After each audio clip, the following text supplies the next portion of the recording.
नीतीश कुमार जी ने खुद बोला है कि हम प्रधानमंत्री कैंडिडेट नहीं, तो फिर कैसे संभालेंगे? ये तो एक विषय है, विवाद का विषय है। भारतीय जनता पार्टी उनको लेगी तो गठबंधन में आएंगे, स्वागत ही करेंगे। हम लोग राज्य के हित के लिए और भारतीय जनता पार्टी की अगुवाई में हम लोग काम कर रहे हैं। अगर वो आएंगे तो स्वागत ही करेंगे।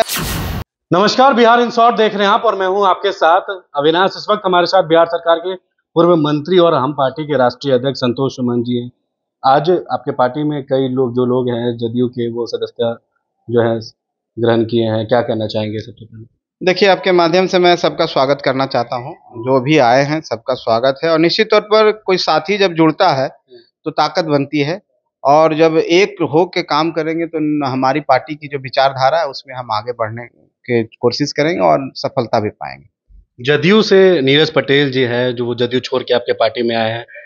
जदयू एक तरफ ये भी देखा जा रहा है कि जदयू में कई जो सांसद हैं, नेता हैं, पार्टी को छोड़ रहे हैं। बगावत की स्थिति जदयू में बनी हुई। एक तरफ महागठबंधन के जो सहयोगी दल हैं, राजद और जदयू, उनमें ही जो है घमासान मचा हुआ है। कैसे देख रहे हैं?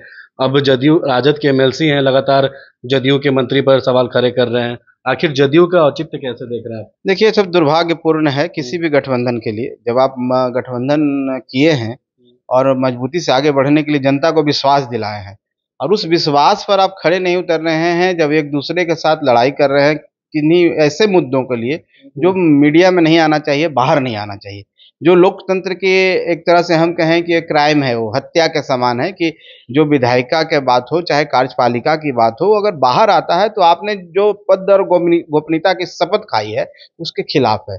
और ऐसी बातों को लेकर के दो पक्ष हो जाना, और किन्हीं के बारे में वो बोल रहे हैं, उनके बारे में वो बोल रहे हैं, वो बातें बातें। राजद के एमएलसी हैं सुनील सिंह, वो अशोक चौधरी पे कभी बयान दे रहे हैं, अशोक चौधरी को कुछ बोल रहे हैं, अशोक चौधरी जो है सुनील सिंह को बोल रहे हैं, रामेश्वर में तो सुनील सिंह को कंस मामा बता रहे हैं। मतलब इस तरीके का घमासान अब महागठबंधन के दल में ही चल रहा है।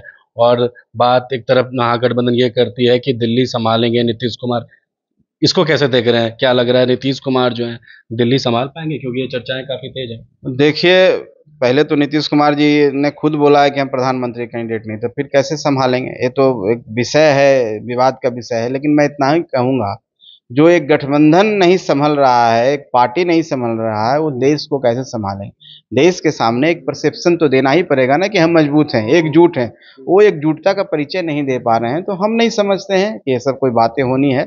और बाकी उनका अंदरूनी मामला है, उस पर मैं ज़्यादा टिप्पणी नहीं करता हूँ। लेकिन जो बाहर में दिखता है, जो आप लोग के माध्यम से दिख रहा है, हमको लगता है कि बहुत अच्छी चीज़ नहीं हो रही है, कुछ न कुछ गड़बड़ है और कुछ न कुछ होने वाला है।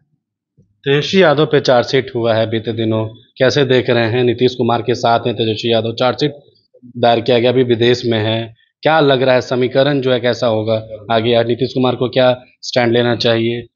अब देखिए, माननीय नीतीश कुमार जी पर डिपेंड करता है कि वो कैसे इन चीज़ों को देखते हैं। जहाँ तक हम लोग को जानकारी है, और जो नीतीश कुमार जी को हम लोग जानते हैं, जिनके साथ हम लोग काम कर चुके हैं, उनको हम लोग जानते हैं कि वो 0% टॉलरेंस है करप्शन के अगेंस्ट में। और जब किन्हीं का नाम एक एफआईआर में भी दर्ज हो जाता है, चाहे वो आरोप जिसको कहते हैं वो गलत भी हो सकता है, सही भी हो सकता है, उस पर इन्होंने बहुत पहले और इन इन दिनों में भी इस्तीफा लेने का काम किया है। तो जो उनका जो मानदंड है, जिन उसूलों पर ये चलते हैं, यहाँ पर भी ये लागू होना चाहिए, क्योंकि 17 में भी ये बात हो चुकी है और आज भी ऐसी बात है, तो उसको भी इन पर लागू होना चाहिए और इनसे इस्तीफा मांगना चाहिए। और मैं समझता हूँ कि नीतीश कुमार जी अंदर खाने इस्तीफा मांग रहे होंगे, इसलिए ऐसे वैचारिक मतभेदता जो कहते हैं, आप सामने में किन्हीं के माध्यम से आ रहा हो, कोई भी व्यक्ति हो, माननीय अशोक चौधरी जी हों चाहे माननीय सुनील जी हों, जिनके विचारों से ऐसा लगता है कि अंदर में एक प्रेशर है, एक वह पोह की स्थिति है, उसमें नीतीश कुमार जी का ऐसा होगा, उनको रिजाइन करने की बात कर रहे हैं। माननीय विधायक वहाँ माननीय तेजस्वी जी विदेश में हैं, और हम समझते हैं कि उनके आने के बाद इस्तीफा मांगा जाएगा। रत्नेश सदा जो आपका मंत्री पद था पहले बिहार सरकार में, उनको मंत्रिमंडल मिला है रत्नेश सदा को, सूचित जाति अनुसूचित जाति को, वो आप पे सवाल खड़ा कर रहे हैं, बार बार आप पे टिप्पणी दे रहे हैं। कैसे देख रहे हैं रत्नेश सदा की? देखिए, जो व्यक्ति 4 दिन से मंत्रालय संभाले हों और वो किसी के बारे में अगर इस तरह की टिप्पणी करते हैं, इसका मतलब है कि ये वो प्री कंसीव जिसको कहते हैं, पहले से कोई व्यक्ति किसी के बारे में मैलिफाइड इंटेंशन लेके आया हुआ हो, तो ही ऐसे बात कर सकता है। 4 दिन में आपने ऐसी क्या बातें देख ली? और मैं ज़्यादा कुछ उस पर नहीं बोलना चाहता हूँ, बाद में हम लोग बात करेंगे, और क्योंकि ये सरकार की बातें होती है और वो पक्ष अगर आप बाहर भी आते हैं तो सरकार के बारे में, सरकार के जो वर्क है उस पर नहीं बोलना चाहिए। मैं इसमें विश्वास रखता हूँ। मैं माननीय रत्नेश सदा जी को बोलता हूँ कि आपके माध्यम से कि आपका मैं बहुत सम्मान करता हूँ। आप समाज के नेता हैं, आप समाज के लिए यूटिलाइज नहीं हो जाइए किसी समाज के मैंने कुछ लोग आपको किसी के सामने खड़ा करके यूटिलाइज कर रहा है, कम से कम यूटिलाइज नहीं हुई, क्योंकि ये पद जो है कल आज हम नहीं है, कल आप भी नहीं रहिएगा। इसको खाली करना आपको भी है, क्योंकि ये लोकतंत्र है।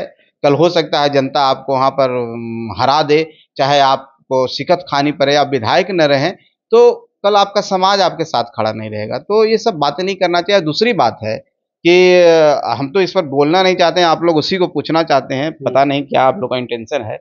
लेकिन अगर कोई बातें हो भी रही है, कोई भी बात विभाग के स्तर पर होती है और ये सब प्रक्रियाएं होती है, अगर आपको लगता है कि कोई गलत काम हुआ है तो उसकी जांच होती है, लेकिन वो मीडिया के सामने बोलने के लिए तो नहीं है। ये भी पद और गोपनीयता के खिलाफ है। ऐसे लोगों पर तो नीतीश कुमार जी को सोचना चाहिए। मुझे हंसी आती है, उनके विवेक पर हंसी आती है, उनकी समझ पर हंसी आती है। कोई भी बात एक मंत्री जो एक संवैधानिक पद पर आकर इस तरह की बातें करता है लोगों के सामने, मीडिया के सामने, तो ये बहुत हास्यास्पद है। और मैं समझ नहीं रहा हूँ किस मनोदशा से सरकार चल रही है। बाकी जिसको जो करना है करते रहे, उससे क्या मतलब है हमको। हम अपने बारे में हम जानते हैं। एक सवाल आखिरी लेंगे, नीतीश कुमार के बारे में कहा जा रहा है आपके पिताजी जो हैं काफ़ी नीतीश कुमार पर भरोसा करते हैं। ये भी कह रहे थे कि जब तक नीतीश कुमार राजनीति में रहेंगे नीतीश कुमार के साथ रहेंगे। हालांकि आप लोग एनडीए में आ गए हैं, क्या लग रहा है कि नीतीश कुमार फिर से एक बार एनडीए में शामिल हो जाएंगे या फिर से पलटी मारेंगे? क्योंकि ये कयास जो है काफ़ी तेज है और मानसून सत्र, और ये कहा जा रहा है कि नीतीश कुमार जल्द ही कुछ बड़ा जो है पलटफेर करेंगे। एनडीए में शामिल होंगे नीतीश अब ये कुमार? देखिए उनका व्यक्तिगत मामला है और उस पार्टी का व्यक्तिगत, मैं तो पार्टी का भी नहीं कहूंगा, नीतीश कुमार जी का व्यक्तिगत मामला है। नीतीश कुमार जी कहाँ रहना चाहते हैं, कहाँ जाना चाहते हैं, उनका व्यक्तिगत मामला है। आप लोग स्वागत करेंगे नीतीश कुमार आते हैं अगर तो? भारतीय जनता पार्टी उनको लेगी तो गठबंधन में आएंगे तो स्वागत ही करेंगे। हम लोग राज्य के हित के लिए और भारतीय जनता पार्टी की अगुवाई में हम लोग काम कर रहे हैं। अगर वो आएंगे तो स्वागत ही करेंगे, लेकिन उनका एक व्यक्तिगत मामला है, इस पर टिप्पणी मैं नहीं करना चाहता हूँ। पहले भी ऐसा हो चुका है और जिनके साथ रहते हैं, मैं उन शब्दों का भी प्रयोग उनके खिलाफ नहीं करूंगा। जिनके साथ आज हैं उनको किन किन नामों से वो उनका सुशोभित कर रहे थे, अलंकृत कर रहे थे, जो भी आप कहिए। अब उनको समझना है, व्यक्तिगत मामला है। अगर उनको लगता होगा कि राज्य हित में कुछ करना है तो इस पर विचार कर सकते हैं, नहीं तो इसी तरह से चलना है तो भाई अपनी मर्जी है, उसमें हम कुछ नहीं कर सकते। तो ये हमारे साथ बातचीत कर रहे थे बिहार सरकार के पूर्व मंत्री संतोष सुमन, जिन्होंने साफ तौर पे कहा कि अगर संगठन चाहेगी तो नीतीश कुमार का जो है आने वाले समय में एनडीए में जरूर स्वागत करेंगे। और जिस तरीके से अब लगातार रत्नेश चड्ढा सवाल खड़ा कर रहे हैं, उसके बाद उन्होंने उन पर भी बताया और तमाम चीज़ों को लेकर आज जदयू के जो लोग हैं आज इनके हम पार्टी में जो सदस्यता ग्रहण किया। इस खबर को आप यूट्यूब पर देखें तो हमारे चैनल को सब्सक्राइब करिएगा, हमारे फेसबुक पेज को भी फॉलो करिए। आपका बहुत बहुत धन्यवाद।